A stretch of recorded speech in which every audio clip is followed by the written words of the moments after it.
Hello YouTube, welcome to the loop line. If you clicked on this video, it's for one of two reasons. One, you have your own ideal vision for Indian Railways and you are typing at the comment section now. Or two, you want to hear me discuss my vision for our railways. Either way, welcome to the channel. Without further ado, let's begin.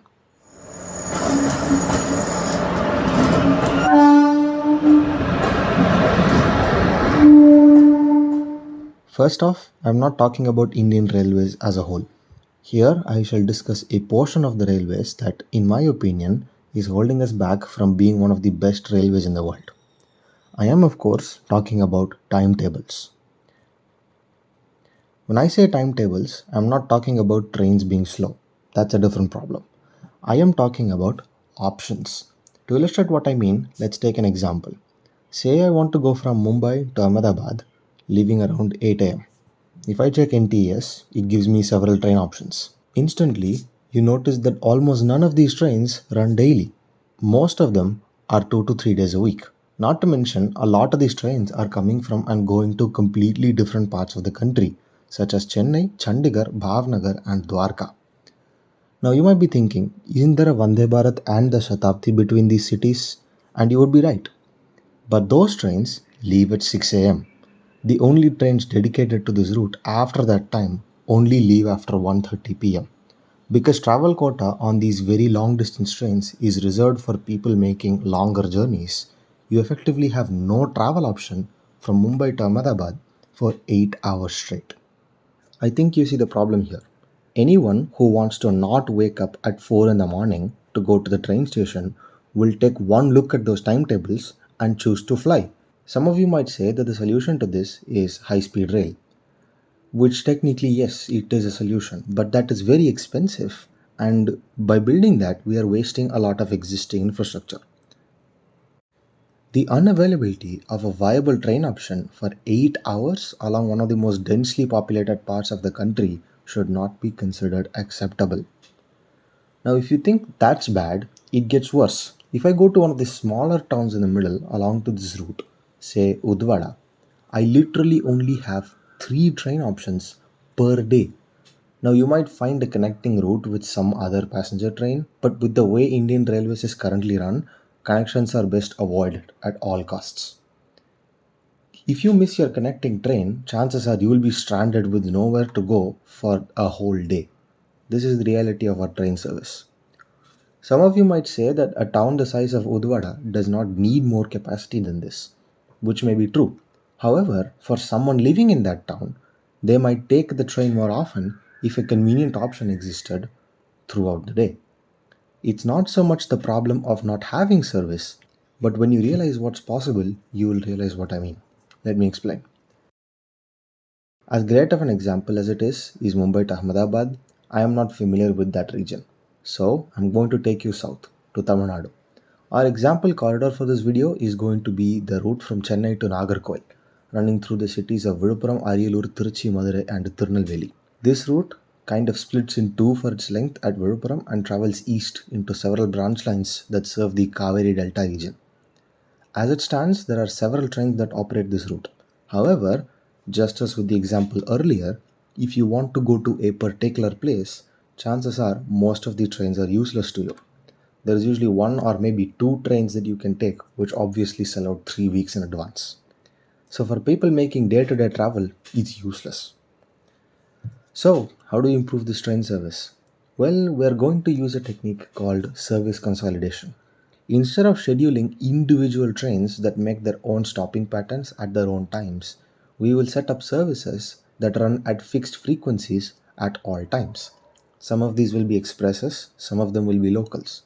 The reason for this is that a predictable repeating service that always operates the same pattern is much easier to understand and plan around than having to check the schedule every time. It also allows flexibility in case of change of plans halfway through your trip. This is why metro and suburban rail systems are so successful. They run predictably on the same routes and intervals throughout the day. We are going to apply this same principle to intercity trains with a few modifications. The entire region, as I just described here, will get a 3 tier service. The first tier, the fastest, will be express. The express services have exactly one route along this entire region. This route will be from Chennai to Nagarkoil, as is the region of interest. This train route will only make stops at junction stations. So, starting in Chennai, you have Chennai Egmore, Tambaram, Chengalpattu, Viluppuram, Virudhachalam, Tiruchirappalli, Dindikkal, Madurai, Virudhunagar, Vanchi Tirunelveli, and Nagarkoil. This service will run one train per hour 24/7 with a standard sleeper train consist. This might sound insane, but I'll get to the operations in a bit. This is more than possible. The second tier would be a semi express service. Because of the region of interest, this would also only include one route running daytime only from Viluppuram to Trichy via the Kaveri Delta, making stops at important stations. Leaving Viluppuram, this route would have stops at Kadalur, Chidambaram, Mayiladurai, Kumbakonam, Tanjavur, and Tiruchirappalli. This train would run with a Jan Shatabdi style train consist with a high number of unreserved coaches and a few reserved AC chair car. The third tier is effectively what links the state together and, in my opinion, is the most important. These will be hourly MEMU services running all day between junctions. These are also the trains that would connect every single town with regular train service. This makes every single train station accessible from every other train station with at least 15 travel options per day. Basically, what I've done here is that I identified a single main line that has good infrastructure, as in two tracks with overtaking loops at small stations, and I've set up an hourly express service. The super local service is intended to serve every single station along the route with one train per hour. The middle tier semi express service simply exists to provide better connections into the Kaveri Delta region. If you want a catchy name for this, you can call it one station, 1 hour, one train. The point of this is to simplify train operations from a complete mess into one which is much easier to understand. In general, people will need to make many more transfers on a system like this, but they will have significantly more options. If a route is closed for any reason, it is easy enough to chain together a different set of regional lines to reach another junction. This is possible because every route on this map will now have hourly train service. However, this will mean that some routes will require transfers where it is previously not necessary. To go from Coimbatore to Mayiladuthurai, for instance, there currently exists one direct train per day. But this plan would see that route replaced with connections at Erode and Trichy. But instead of one option per day, you would have more than 12. I think you will agree that for most routes, this is a trade off worth making. Wherever railways are interested in running another express train service, they need to double check the route first and run the route properly with good frequency instead of launching a single train at a time. For the people just interested in the goals of this policy and you don't want to get into very specific detail, you can skip to this timestamp because the next section involves discussing operations.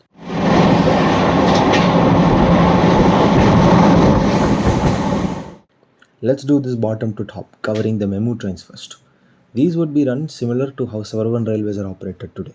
You can place MEMU maintenance depots strategically throughout the operation zone to cater to their maintenance. With how long these routes generally take, each route would need approximately 3 trains to maintain the hourly frequency. So, a maintenance depot capable of holding, say, 25 trains can be built at Thiruvarur, similarly at Viluppuram, Trichy, and Tirunelveli, which would cover the entire region. These depots will need to have the capacity to service the MEMU rolling stock that they get. The MEMUs will then be rotated for maintenance as and when required. Since MEMUs will be the only trains running on these routes, you can set very aggressive schedules as these trains can accelerate and brake very fast, saving a lot of time. For the next tier up is semi-express. Since we only have one of these routes here, we can do the same thing we did for the MEMUs, except these would be maintained at Tiruchirappalli Junction and Viluppuram, the two ends of the route. Also, operating this train may require installing more passing loops to accommodate the extra traffic. This semi-express service is actually more useful in a state like Kerala, where the entire state is served by basically a single line. Finally, the most difficult operation of all, 24/7 hourly intercity express service. Here's what I propose. Since every train is making the exact same stopping pattern, we can standardize the train set. The exact composition doesn't matter. What matters is what we're doing with the trains. For the sake of simplicity, I'll explain terminal operations briefly. Let's say that at Nagarkoil Junction, a train has arrived at 8 am, leaving Chennai the previous night. This train, when it arrives, will have its loco decoupled and a new loco attached and cleaned while it is sitting on the platform. Let's say that the train is cleaned, water filled, and new linen loaded in about 40 minutes, which happens regularly and is very doable. Then the train will board passengers for the next 20 minutes and leave at 9 am, 1 hour after it came in. Then, when the 9 am train comes from Chennai, you do the same thing and send it out by 10. This repeats every hour. As for maintenance, you will need two yard tracks at each terminus. This will be used to stable two locos and a train set at each end as a spare. Whenever a train set comes in that has not had maintenance for a while, you swap that train set with a set in the yard. Any parts that need to be swapped out for further maintenance and inspection can also be done here. You can do the same thing for locos, but since they are mechanically more complicated, you would need to swap these out more often. As a rule of thumb, you should look to swapping out a train set every 10 days to 2 weeks and a loco every 3 to 4 days. This way, the train sets can get good maintenance, we don't waste yard space, and you can provide hourly train service. It must also be noted that this rake in the yard can be used to fill in if a train is coming in late. But trains are only one part of the equation. The other part is tracks. This one is shockingly simple but also complex. What you need to do is install points at each intermediate station along the route, and whenever a section of track needs maintenance, you can close that track and operate the route with the single track. This is why I said double track is necessary to run express service. Since we're operating 24/7, we need the ability to keep trains running while maintenance is being performed.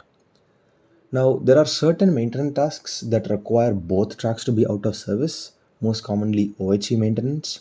But maintenance tasks that require this are rare enough that it's justifiable to cancel a few trains to do this operation.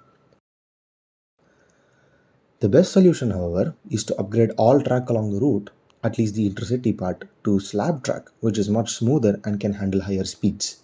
It has lower maintenance requirements even though it is more expensive to install upfront. Now, similarly, for the branch lines only served by memos, since they are only running during the day, maintenance on those routes can be done overnight. Now, this system works very well when your route is isolated, but most train routes in India carry train services that operate beyond the region served by the route.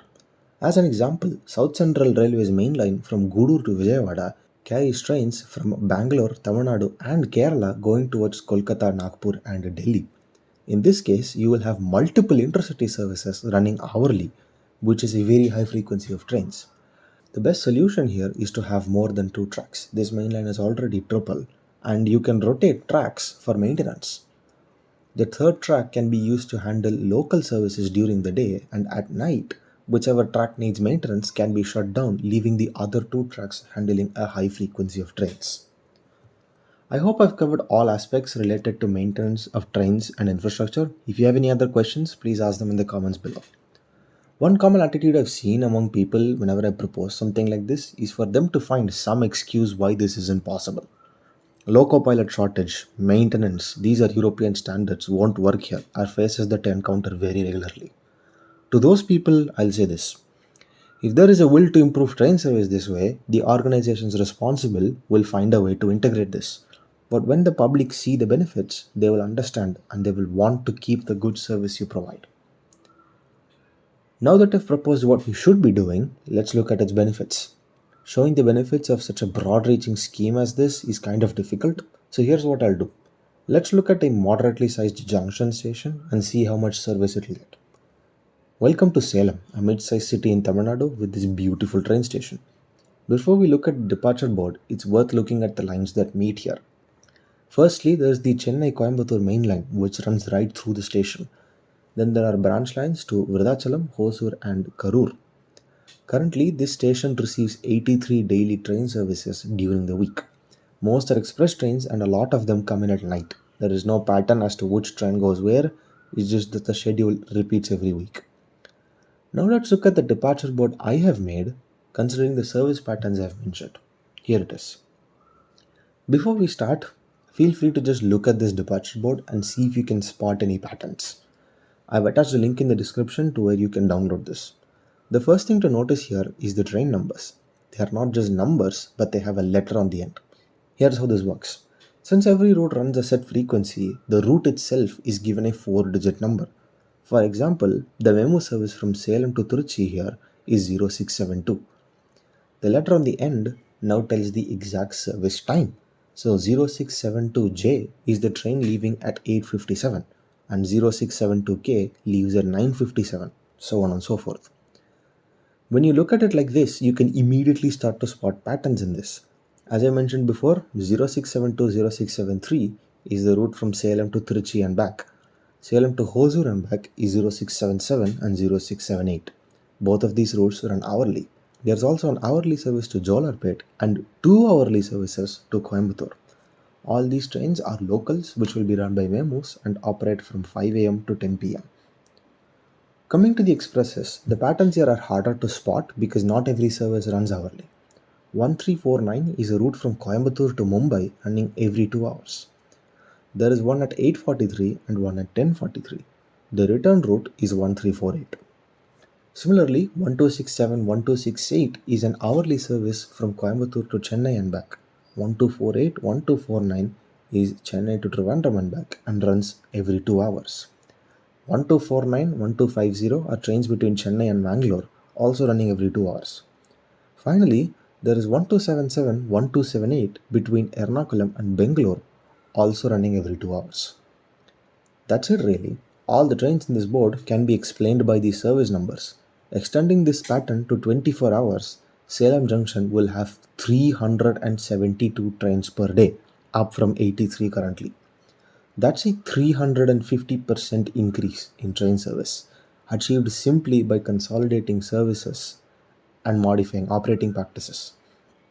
These trains will be much easier to understand since they repeat every hour, and the new numbering scheme makes it clear as long as the first 4 digits match, the train will get them where the passenger is going. For those wondering if the branch lines don't have intercity service, yes, they don't. But that's not a problem, it's completely fine. If we look at, say, Namakkal, they do technically have a direct train service to Chennai today, which they will lose. But are you telling me that a single train per day is worth keeping over this? Given that Namakkal has hourly memo service now, they can take it to either Salem or Trichy and then take express trains to Chennai. And instead of one train per day, they will now have at least 12 options, with them being able to leave basically whenever they want. This is true freedom. The system I've just described to you is known as clockface scheduling. It's a practice of synchronizing every train to arrive at the same time each hour. In Switzerland, which is the largest clockface scheduled railway in the world, every transport option, as in trains, buses, trams, tourist trains, and even ferries, are synchronized nationally. Its benefits go far beyond just capacity and options. Due to the nature of service here, every train station will see land value around it increase sharply. If the railways rents or leases this valuable land, they can actually turn a profit. This is how Japanese railways make money. Sprawl in cities will now be contained to small towns attached to train stations due to easy travel options. Due to this excess capacity, railways can use the extra space to provide parcel delivery service to every station. Suddenly, missing a train doesn't mean much because every possible journey can just be repeated 1 hour later. Delays won't be a problem either since there will be so many travel options. Same thing goes with connections. If you miss your connecting train due to a delay, you can just take the same train that arrives later. With this level of service, junction stations go from being massive facilities that waste land to regional transportation hubs. There are many more factors involved in taking best advantage of this, but all that will have to wait for a future video. This is what can make railways profitable. Though making money for railways shouldn't be the goal, railways are a service and not a business. There are so many benefits that it's hard to list them all at once, especially since a lot of these are quality of life improvements. If you can think of any, feel free to leave them in the comment section below. Given the huge service increases I've proposed, it's worth asking why. Why do we need such high train service? To that I'll ask you, how is our current train service remotely enough? Indian Railways has a huge overcrowding problem. Train tickets sell out as soon as booking opens in many cases, and unreserved coaches are unusable literally everywhere. This is why we need this additional service. By providing multiple options to do the same journey, we can disperse crowds. During Kumbh Mela, for instance, though people do come from multiple directions, what usually happens is that there is a single train from one route which releases a ton of people onto the station, overwhelming local facilities. Instead, if there was a high frequency of memo trains running through the station and didn't terminate there, it provides a huge capacity boost to get people in and out of the area without occupying too many platforms. In fact, given how crowded many corridors in these places are, a lot of them deserve more than hourly service. This is an argument for building more suburban railway systems in secondary or tertiary cities, which I will discuss in a future video. For now, I'll say this. Looking at the fictional departure board I made makes me feel angry. It should make you angry too, that the most populous country in the world cannot run train service like this. Big thank you to IndiaRailInfo.com and their brilliantly designed atlas, which gives you an accurate picture of how the railways is laid out across the country. This video wouldn't be possible without them. Do I think clockface scheduling will happen anytime soon? No. There are so many things to fix first before we can look at this. Most glaringly, I have not addressed Konkan Railway, but clockface scheduling is a gold standard we can set our aim at and start work today, and possibly by say 2070, we may be able to do it. Everything necessary to do this will be discussed in future videos. I'm making one large narrative with my channel, so there will be many cases where videos will reference each other. For this video, however, this is it. Thanks for watching, leave your thoughts in the comments, and I will see you in the next loop line. യാത്രക്കാരുടെ ശ്രദ്ധയ്ക്ക് train number 1632 Coimbatore Mangaluru central express രണ്ടാമത്തെ പ്ലാറ്റ്ഫോമിലേക്ക് അല്പസമയത്തിനുള്ളിൽ എത്തിച്ചേരുന്നതാണ്.